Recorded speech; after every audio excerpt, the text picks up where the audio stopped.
O te toe whaatalo whātui lau whaafonga angai le nei tae au malo le soifua manuia, alo mai o talo le aso tofi. Wa mau le onos 5 miliona le wafui au kilani na whaalu mole poloketi na tau mawhai le suia I whainga o komeki. O le tau le poloketi na amta mai le lua fesfuluono, wha moe wha umai le whai ungo le lua fesfuluiva anga I mai I le amatango le lua fe lua se fulu. Ma e wha mangoto le onos 5 miliona e o mai ana nafi e le o iai se aso e wha amutai. O se tau mawhainga na wha moe e o komeki ei au nanga I le Ferguson Container Terminal, peitai. Wa tau tino le polesili a Roger Gray e le mawhaina tupu. O le reporti lata mai o le apoloketi o lo sawai e mo o mia seisi taimi wha au popo ma nisi tupe. Ma I le sila le polesili e le I loa po o a fea a tino mai ai. O le tele o le tupe ngau na whaalu le ai software, whaapei masini lifi o komeki leo le ato e suia nga I le manual. Mai le uni o se luma le tau nu o le poloketi, a o se tupe ngau foi mo le au faisea po o shareholders.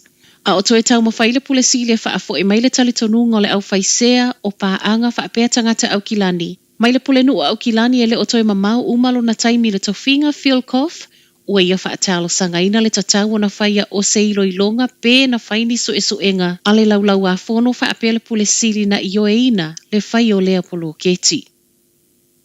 Wa whaailoa le suafo le ali ina maliu ina ua whana I leo I Wellington I le aso lua o le vai aso nei. O Sam Whakalango to aono lana whanau na whana I Newlands a o talia tuai leo I le wala au na whaoane. I reporti o le whaau o manua. Mai leo na whaamata o e Whakalango leo. Tau mawhaia loka I e totono le whale, ma I lea taimi, na ia tu ina fo ileanga ese le wha I tu low o le tinasa I whaatasi maia I totono le whale.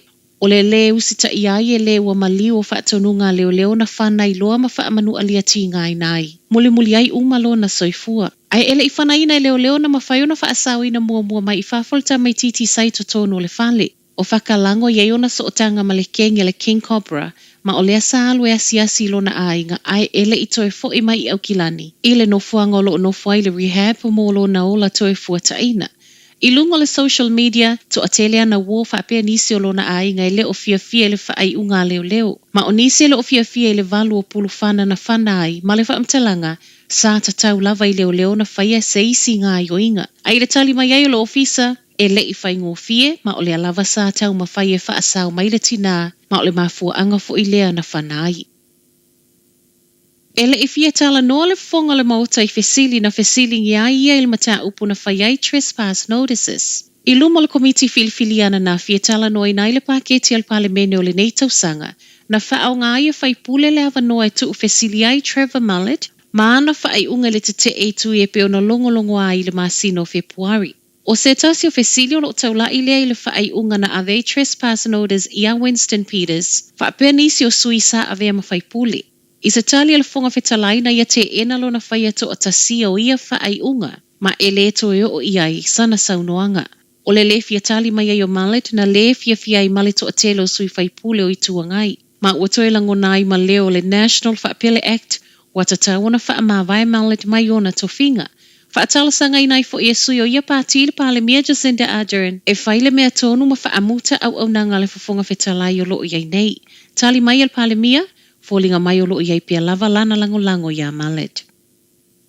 Le fia I lātou e iai lai sene u mia la au malo si le whaatamala o leo, ma le ngā o ia o whaamaumaunga o le tūsa ma le wha se lau tangata.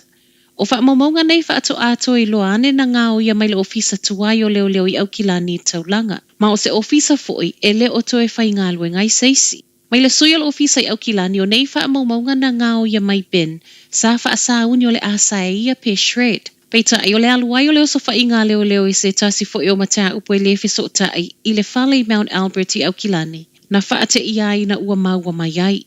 Whaamaumaunga nei o loo iei tangata u miala au malo si whaape I lātou na toe whaafou lei sene. I le vao le luafe se 15 ma le luafe se 15.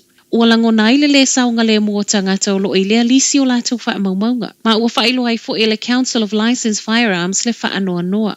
Mai leo wa toe vaava ai nei I la lātou system. Tala muli, mule ta avale la vevele tele ma manu nu ai le to ono. Te ole ono I le fiafia na nafi na la veveile telo te avale I lungo le South Western Highway lua se fulu mai uai na mu se tasi o te avale. Na tāpuni ai ma se vaengo lea highway ma na umi se taimi o afia I mawhimalanga inga. Mai nei te avale la vevea whaapei ma le mu whaamaunia mai e St. John to a ono I lātou na manunua ma e to a lua na awina atu I le whale mai Middle Moor. Tala nalo Radio Samoa manuia le nei tai au. Whaatau se hau tau talo